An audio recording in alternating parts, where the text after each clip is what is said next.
জীবনের সব থেকে বড় স্বপ্নের প্রজেক্ট আমার বন্ধ হয়ে গেল, সব শেষ। জীবনে যা ইনকাম ছিল সেটা ইনভেস্ট করেছে প্লাস ধার দানা করে সেখানে ইনভেস্ট করার পরে আমার কোম্পানির কাজ বন্ধ।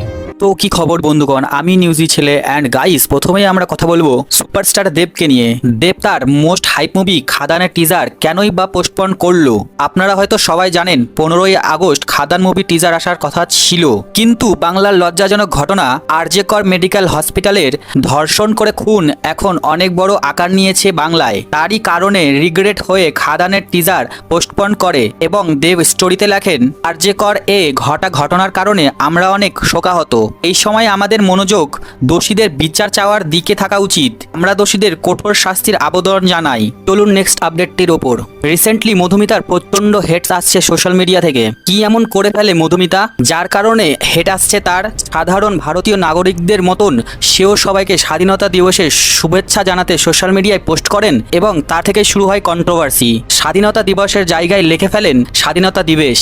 অত্যন্ত হেট আসলে মৌমিতা এক্সপ্লেন করে বলেন, যাদের কনসার্ন হচ্ছে যে আমি অশিক্ষিত, আমি দিবেশ মানে আমি দিবসের জায়গায় দিবেশ বলছি কারণ আমি এতটাই খারাপ বাংলা জানি, আর ভারতবর্ষের স্পেলিং আমি ভুল লিখেছি, তাদেরকে বলে দিই যে মোবাইলে টাইপ করার একটা অপশন মানে যেটা থাকে, সবাই তো সবসময় বাংলায় টাইপ করে করে লিখে অভ্যস্ত নয়, যেমন করে আমরা ইংরেজি ABCD লিখে অভ্যস্ত হই, ঠিক আছে? আর যদি একটু দেখে থাকেন তাহলে তালব্য আর মধ্যস্ব দুটোটা পাশাপাশি আছে। সো আমি আর এটাও যদি দেখে থাকেন একই টাইপ, ওটা 1 ঘন্টা ধরে ইনস্টাগ্রামে এবং ফেসবুকে নেই। ইনস্টাতে সঙ্গে সঙ্গে চেঞ্জ হয়ে গেছে, কারণ ফেসবুক খুব একটা আমি খুলি না। আমি নিজে যখন পোস্ট করে আমি দেখলাম এমা এটা তো ভুল মিস্টেক হয়ে গেছে, আমি সঙ্গে সঙ্গে ওটাকে চেঞ্জ করে দিয়েছি, কারণ ওটা টাইপও ছিল। আর দিবেশ যেটা হয়ে রয়েছে সেটাকেও একারটা টাইপের ব্যাপার ছিলাম, আমি তো সেটা পেনে লিখিনি। সো আপনাদের যদি মনে হয় আমি কতটা অশিক্ষিত বাকি, সেটা মানুষের না মানসিকতাটা আপনারা জাজ করুন। কবে কেতে দিবেশ না দিবসে, আর আমি যদি কোনো অবাঙালি মেয়ে হতাম আপনারা বলতে পারতেন যে দিবেশ লিখেছে জেনে শুনে। সো আমার এবার আপনাদের বুদ্ধির ওপর প্রশ্ন করতে ইচ্ছা করে যে আপনাদের সত্যি জীবনে কি এতটাই কাজ আছে যে একটা দিবেশের জন্য আপনারা 1 পাতা বড় পোস্ট লিখছেন? But I am very happy and grateful যে আমার জন্য আপনারা আপনাদের জীবনে এতটা সময় এতটা মুহূর্ত নষ্ট করেছেন, যে ওটা টাইপো কি টাইপো না ওটাও জানার মানে বুদ্ধিটাও যে একটু খরচা করতে ওটা পোস্টটা দেখলেই বোঝা যায়। বাট থ্যাংক ইউ, সেটাও আপনাদের করতে ইচ্ছা করেনি, বাট এতটা আমাকে সময় দেওয়ার জন্য অনেক অনেক অনেক ধন্যবাদ। স্বাধীনতা দিবসের অনেক শুভেচ্ছা আপনাদের সবাইকে। আপনাদেরও তো স্বাধীনতা আছে ট্রোল করা, প্লিজ ডু ইট। চলুন নেক্সট আপডেটটির দিকে। আরজে কর মেডিকেল কলেজ হসপিটালে ঘটনাটির কঠোর শাস্তির দাবিতে কাল গোটা রাত প্রোটেস্ট চলছিল কলকাতার প্রত্যেকটা অলিগলিতে। এই পিসফুল প্রোটেস্ট কেষ্টপুরে আগুনের রূপ নেয় যখন পুলিশ তাতে পেট্রোল ঢালার কাজ করে। পুলিশ প্রোটেস্টকারীদের আটকাতে গেলে ধস্তাধস্তিতে পরিণত হয় এবং পরে প্রোটেস্টকারীরা আরজে কর হসপিটাল ভাঙচুর করে। এই প্রোটেস্টের বিরুদ্ধে করেরই এক ডাক্তার কি বলল শুনুন। और बाहर एकदम से बहुत सारा मॉब इकट्ठा हो गया और पुलिस उनको रोक नहीं पाई और वो पूरा मॉब अंदर घुस गया। हम लोग अपनी जान बचा के भागे हैं। उन लोगों ने किसी को देखा नहीं, जो भी वीडियोज आ रहे हैं या जो भी बातें सुनने में आ रही है, जो उनके सामने आ रहा था उनको मार रहे थे।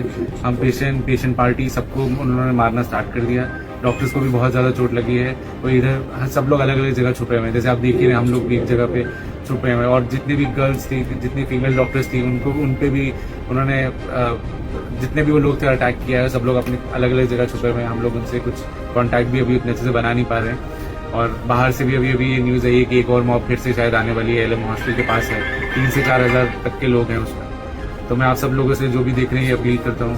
उन्होंने हम लोग का सारा जितना भी स्टेज, वहाँ की चेयर्स, वहाँ का फैन सब कुछ वैंडलाइज कर दिया और उसके बाद तो ये भी सुनने में कि अलग अलग वार्ड में घुस गए वो लोग और लेडीज हॉस्टल में भी कुछ भी नहीं बचे गए। ENT वार्ड तक घुस गए और हर जगह से वीडियोज आ रहे हैं, ये सब आ रहे हैं कि क्या क्या है। पुलिस एडमिनिस्ट्रेशन भी एकदम फेल हुआ है, कुछ भी हम लोग की हेल्प नहीं कर पा रहा है। पुलिस वाले खुद हम लोग के आगे आगे भाग रहे थे, कोई भी हम लोग की हेल्प नहीं कर पा रहा है। ये कंप्लीट फेलियर है पुलिस का और जो भी गवर्नमेंट है उसका, एडमिनिस्ट्रेशन का।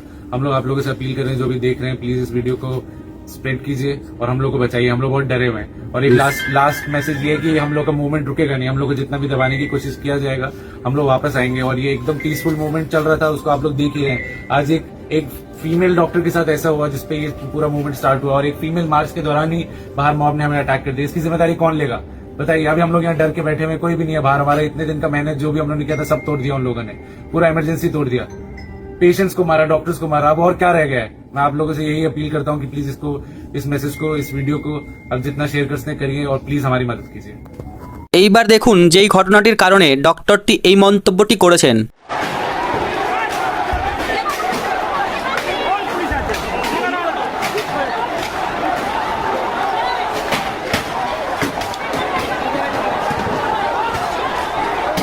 চলুন নেক্সট আপডেটের দিকে। বং মিডিয়ার ড্রিম প্রজেক্ট বন্ধ করতে হলো, বং মিডিয়ার লাখ লাখ টাকা লস, বং মিডিয়া ঋণের মধ্যে কি এমন ঘটে গেল তার জীবনে। কোচবিহারের মধ্যে একটা গ্র্যান্ড ভিআইপি লেভেলের রেস্টুরেন্ট খোলার স্বপ্ন ছিল উজ্জ্বলের। একটা ডকুমেন্ট প্রবলেমের জন্য হাত ধুয়ে বসতে হয় তার স্বপ্নের প্রজেক্টকে। কি এমন হয়েছিল তার মুখেই শুনে নিন। জীবনের সব থেকে বড় স্বপ্নের প্রজেক্ট আমার বন্ধ হয়ে গেল, সব শেষ। জীবনে যা ইনকাম ছিল সেটা ইনভেস্ট করেছি প্লাস ধার দানা করে সেখানে ইনভেস্ট করার পরে আমার কোম্পানির কাজ বন্ধ। আমার ভুলটা ছিল ছোট্ট একটা ল্যান্ড ডকুমেন্টস এর ইস্যু, যে ইস্যুটা 95% কোচবিহার থেকে শুরু করে রাজ্যের সমস্ত বিজনেসম্যান প্রায় করছে। তাতে সমস্যা হচ্ছে না, সমস্যা আমার হচ্ছে। তাই আমি আপাতত কাজটা বন্ধ রাখলাম। সত্যি বলতে স্বপ্ন যতটা আছে ততটা যদি টাকা থাকতো না হয়ে যেত ইজিলি, বাট পকেট খালি। শুধু আমার কষ্ট হচ্ছে এলাকাবাসীর জন্য, যারা খুব আশা করেছিল এলাকাটা ভালো জায়গায় যেত, যারা খুব আশা করেছিল আশেপাশে জমির দাম বেড়ে যেত, পুরো জায়গাটা বিশ্বাস করো বস এত উন্নত হতো। কি করবো, আমার কিছু করার নেই। আমি তো চাই কোচবিহারটাকে ভালো জায়গায় নিয়ে যেতে, আমি তো চাই মানুষের উপকার করতে। এখন মানুষ যদি নিজের ভাই নিজে কুড়ার মারে। তো ভিডিও ভালো লাগলে সাবস্ক্রাইব অবশ্যই করবেন। চলুন পরবর্তী আপডেটে। তো আজ দর্শনা বানিকের জন্মদিন, শুভ জন্মদিন দিদি ভাই, many many returns of the day. Next আপডেটই প্রিন্স ইমরানকে নিয়ে। ইমরানের ইনস্টাগ্রামে 10,000 ফলোয়ার্স কমপ্লিট, তো মেনি মেনি কংগ্রাচুলেশন প্রিন্স ভাই। নেক্সট আপডেটটি হচ্ছে মোতালিব ভাইকে নিয়ে। মোতালিব ভাইয়ের ইনস্টাগ্রাম প্রোফাইলে 40K ফলোয়ার্স কমপ্লিট, তো মেনি মেনি কংগ্রাচুলেশন মোলতাব ভাই। আপডেটটি হচ্ছে ফজিলস টিমকে নিয়ে। ফজিলস টিমের ইনস্টাগ্রাম প্রোফাইলে 50K ফলোয়ার্স কমপ্লিট, তো মেনি মেনি কংগ্রাচুলেশন ফজিলস টিমকে। তো আজকের ভিডিওতে এইটুকুই, দেখা হচ্ছে পরের ভিডিওতে। ততক্ষণের জন্য টাটা, বাই বাই।